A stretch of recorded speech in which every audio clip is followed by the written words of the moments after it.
तमाम वो अफराद इतनी आबादी होने के बावजूद चंद लोग जिक्र हुसैन में मशगूल हैं। हर इंसान ये जानना चाहता है कि इस डिस्ट्रिक्ट के अंदर चंद ही लोग गमे हुसैन क्यों मना रहे हैं। याद रखें, हर निगाहें उत्सुक हैं, हर कान ये सुनने के लिए तात्पर्य है कि वो लोग जो मातम कर रहे हैं, वो लोग जो इन शबीहों को निकाल रहे हैं, ये सन 60 हिजरी का वाकया है। कोई गैर नहीं है ये वो लोग जो हमारियों में बैठे हैं, जिनका ताबूत निकाला जा रहा है। ये सब संतान हैं मोहम्मद सल्लल्लाहु अलैहि वसल्लम की।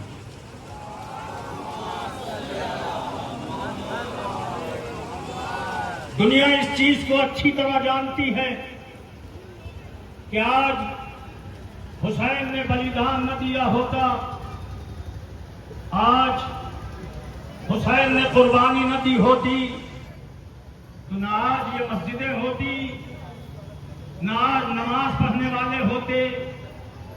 इसी तरीके से जैसे आज हिंदुस्तान अंग्रेजों के चंगुल से आजाद हो गया, अगर हिंदुस्तान के वासी, हिंदुस्तान के रहने वाले उन लोगों ने बलिदान न दिया होता, तो हिंदुस्तान का हर इंसान अंग्रेजों के हाथों बिका हुआ था। आप हिस्ट्री पढ़ें, आप तारीख पढ़ें, धरती हिंदुस्तान की, पानी आपका, हवाएं आपकी, लोग आपके, लेकिन हुकूमत कोई और कर रहा था। उस वक्त की हिस्ट्री पढ़ें कि औरतों की गोदियों को वीरान कर दिया गया था, कितने मांगे थी जिनके सिंदूर को खत्म कर दिया गया था। लेकिन क्या कहना भारत के उन जियालों का कि जिन्होंने अपना बलिदान देकर आज हम पूरे हिंदुस्तानियों को आजादी की सनद दे दी। ए मेरे हिंदुस्तानियों, कोई भी अच्छी चीज बगैर बलिदान के हासिल नहीं होती। कुर्बानी चाहिए। अगर कुर्बानी का जज्बा नहीं है तो हम किसी चीज को बचा नहीं सकते। आज ये हमारे सिपाही भाई खड़े हुए हैं, इनसे पूछिए, ये भारत की नौकरी करते हैं, लेकिन बिस्तर पे जाते हैं और उनके अफसरान अगर कह देते हैं कि आप फला जगह ड्यूटी पे चले जाएं, तो अपनी नींद और अपने आराम का बलिदान देकर हिंदुस्तानियों को और अपने इलाके के लोगों को बचाते हैं। चोर लुटेरों को कौन रोकता है? हम तो अपने घरों में आजादी से सो रहे हैं। ये जो पुलिस है, ये जो रक्षा करने वाले हैं, ये हमारी रक्षा करते हैं।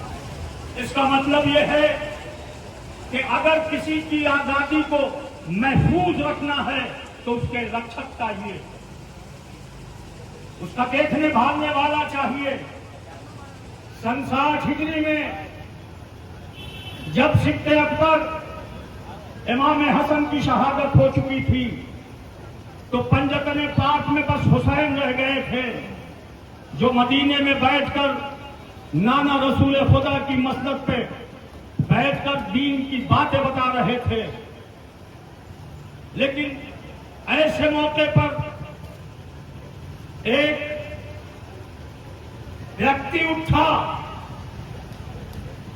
जिस व्यक्ति का नाम, जिस शख्सियत का नाम यजीद था। यजीद ने चाहा कि भगवान का बनाया हुआ दीन जो अवतार लेके आए थे, उस दीन को नष्ट कर दिया जाए। मुझे बताए यहां जितने लोग हैं क्या झूठ बोलना सही है? नहीं। किसी पे अत्याचार करना सही है? नहीं। किसी का हक मांग लेना सही है? क्या धर्म को अधर्मी से बदल देना यह सही है? यजीद ने यही मुतालबा किया। देखिए, हुसैन रसूल की इकलौती बेटी फातिमा जहरा के बेटे थे। कुरान इनके घर आया, इस्लाम इनके घर आया, शरीयत इनके घर आई। कोई ढकी छुपी बात नहीं है। सारी दुनिया जानती है कि कुरान मोहम्मद के कल्ब पे नाजिल हुआ। आज मुसलमान नमाज पढ़ते हैं। अल्लाह ने नहीं आके कहा था कि नमाज पढ़ो। अल्लाह ने आके नहीं कहा था कि रोजा रखो। अल्लाह ने आके ये नहीं कहा था कि नेक काम करो। आज मुसलमान जो भी नेकी करता है वो मोहम्मद के कहने पे करता है। अगर मोहम्मद सल्लल्लाहु अलैहि वसल्लम ने हुक्म न दिया होता तो कोई मुसलमान नमाज न पढ़ता, कोई रोजा नहीं रखता। इसका मतलब यह है कि सब चीज मोहम्मद के कदमों के ऊपर है। उसी मोहम्मद की बेटी के बेटे के साथ अत्याचार हुआ। उसने कहा बैत कर लो। ये आप देख रहे हैं, समय कम है, मैं विस्तार से तो नहीं बयान कर सकता, लेकिन आप सोचते होंगे कि साल में एक मर्तबा इस बलिया शहर में इस किस्म का जुलूस निकलता है। आखिर इसका रीजन क्या है? इसका रीजन तो हम हिंदुस्तान ही से लेते हैं। आजादी में हिंदुस्तानियों ने अपना बलिदान देकर जो जीत हासिल की, 15 अगस्त और 26 जनवरी को अंग्रेज झंडा नहीं उठाते, हिंदुस्तानी झंडा उठाते हैं। सल्लल्लाहु अलैहि मोहम्मद।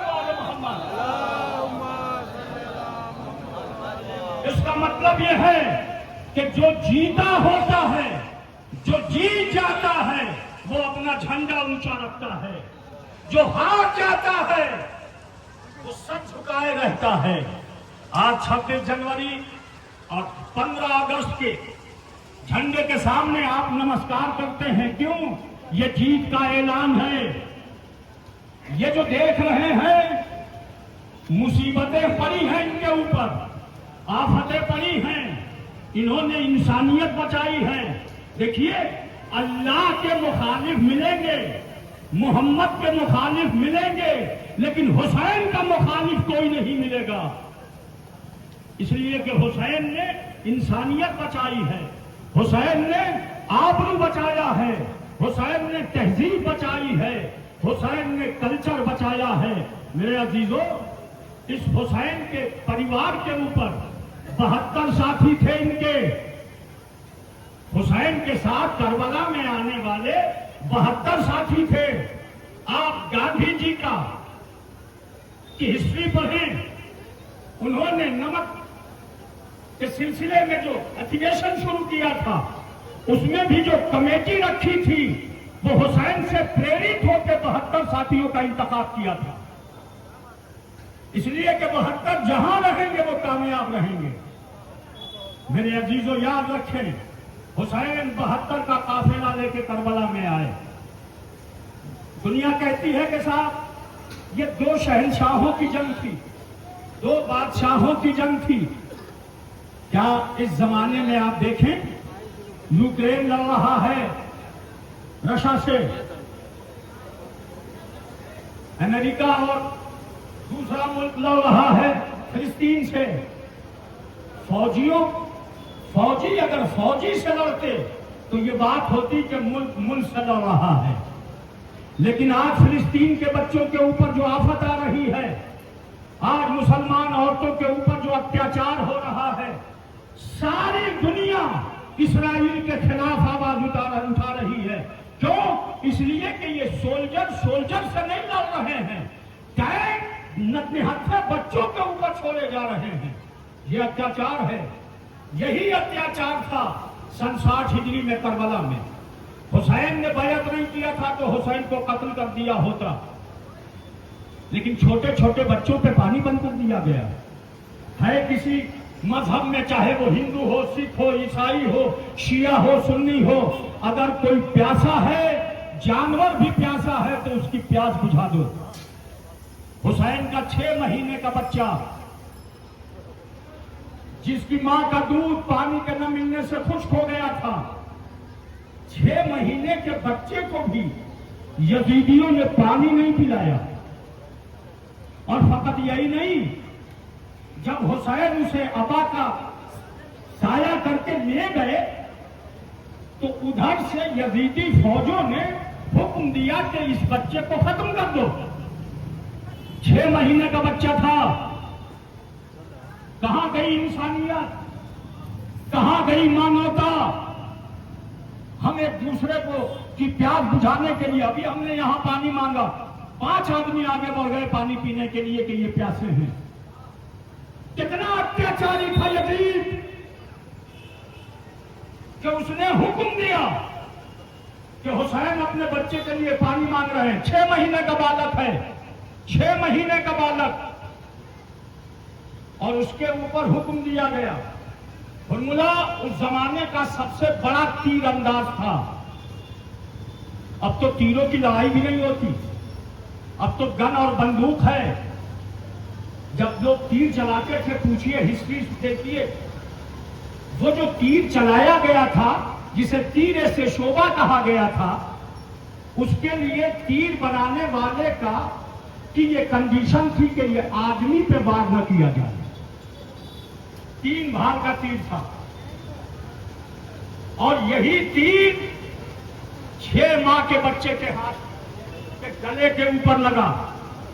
सोचिए, 6 माह का बच्चा और 3 भाग का तीर, इतना फोर्स था उसमें कि अरबी जबान में लिखा हुआ फन कलब सभी अला यदी लिमा, बच्चा बाप के हाथ पे उलझ गया। यही अत्याचार नहीं, ये हमारी देख रहे हैं जनाबे ज़ैनब की लिखा हुआ है, ये हमारी देख रहे हैं जनाबे उम्मे कुलसूम की, ये बहनें हैं इमाम हुसैन की। इनके 2 बच्चे शहीद हुए करबला में। जब हुसैन कत्ल कर दिए गए ना, जानना चाहिए हर इंसान को। देखिए, मजहब अलग चीज है, इंसानियत अलग चीज है। मजहब अलग चीज है, मानवता अलग चीज है। कौन ऐसा व्यक्ति है जिसमें इंसानियत नहीं है? कौन ऐसा इंसान है जिसमें इंसानियत नहीं है? जब हुसैन के सारे 72 कत्ल कर दिए तो इन दुश्मनों ने अपने जुल्म को, अपने अत्याचार को रोका नहीं। सुने वो अफराद जिनके घर में बहू बेटियां हैं, जिनके घर में बच्चियां हैं, ईमान से बताइए, आप बाप हैं, आपके बेटी के साथ अगर कोई नाजेबा हरकत कर रहा है, आप बर्दाश्त नहीं कर सकते। ये इंसानियत है, ये मानवता है। हुसैन के सारे लोग कत्ल कर दिए गए, हुसैन के घर में आग लगा दी गई। उसमें घर, हुसैन के घर में घर की बहनें थी, उनकी बेटियां थी, उनकी एक बेटी थी सकीना। औलाद वालों जुमला सुनो, ऐसे गौर से सुनना। तुम्हारे पास भी बेटी है, तुम्हारी आगोश में भी बेटी है। दुनिया कहां गई? देखो हम क्यों गम मनाते हैं। जिसका लुटता है वही गम मनाता है, जिसका जाता है वही गम मनाता है। थाने में रिपोर्ट वो नहीं करता जिसके दुकान में चोरी नहीं हुई है, जिसकी दुकान में चोरी हुई है, जिसके घर में डाका डाला गया है, वही जाके नपट देता है, लिखाता है। हमारा लुटा है, हमारे मोहम्मद का नवासा मारा गया है, हमारे मोहम्मद के नवासे की नवासियां मारी गई हैं, लूटी गई हैं। मेरे अजीजों, याद रखो, खैमे में आग लगा दी गई, एक घर से एक खैमे से दूसरे खैमे में जाती रही। हुसैन की सीने पे सोने वाली एक छोटी सी बच्ची थी जिसका नाम है सकीना, 4 बरस की सकीना। कितनी 4 बरस की सकीना, हुसैन उसे बहुत ज्यादा चाहते थे। जब तक हुसैन अपने सीने पे नहीं सुलाते थे, हुसैन को नींद नहीं आती थी। उस बच्ची के दामन में भी आग लगी। 4 बरस की बच्ची की क्या अहमियत है। जब 4 बरस की बच्ची के दामन में आग लगी ना, तो दुश्मन, रावी कहता है, एक रिपोर्टर था जिसका नाम था हमीद इब्न मुस्लिम। हमीद इब्न मुस्लिम आगे बढ़ा, मानवता थी उसके अंदर। उसने सोचा कि हम बढ़ के बच्ची के दामन के आग को बुझा दें। जैसे ही वो आगे बढ़ा ना, तो एक मर्तबा बच्ची पीछे हटी। क्या देखो, हम आले मोहम्मद हैं, हमें कोई गैर हाथ नहीं लगा सकता। वो पीछे हटी, हमीद इब्न मुस्लिम आगे बढ़ा। ये चाहता था बच्ची के दामन की आग को बुझा दे, और बच्ची चाहती थी गैर नामहरम हमारा हाथ न छुए, हमारा दामन न छुए। उसने कहा, अगर तुम्हें इतनी ही हमदर्दी करनी है तो हमारे दादा का नजर बता दो, जाके हम शिकायत करें। ए अली, अरे आपके खानदान वालों के साथ ऐसे हाल हो रहे हैं। मेरे अजीजों, याद रखना, ये जुलूस हम उन्हीं की याद में मनाते हैं। ये अमारियां, ये ताबूत, ये ताजिया, ये उन्हीं की याद में है। हम इसलिए याद मनाते हैं, हुसैन तूने बलिदान देकर, तुमने कुर्बानी देकर, एक नहीं 72 की कुर्बानी देकर आज इस्लाम को जिंदा किया। आज नमाजें हो रही हैं, आज रोजे रखे जा रहे हैं, आज बेहतरीन मस्जिदें बनी हुई हैं।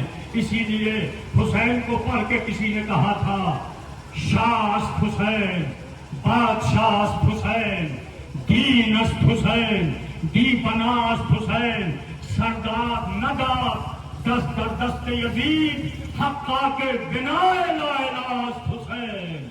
हुसैनियत जिंदाबाद, हुसैनियत जिंदाबाद, हुसैनियत जिंदाबाद, यजीदियत जिंदाबाद, यजीदियत जिंदाबाद। यजीदियत। अब मैं गुजारिश करने जा रहा हूँ रौनक जलालपुर के की ओर तशरीफ लाए और रवा खानी करें। इसके बाद जंजीर का मातम होगा।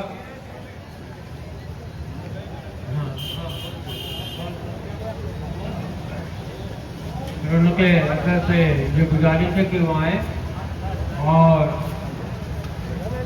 इफ्तितार में एक नौवा हातिमी नौवा पढ़े। इसके बाद जंजीर का मातम होगा।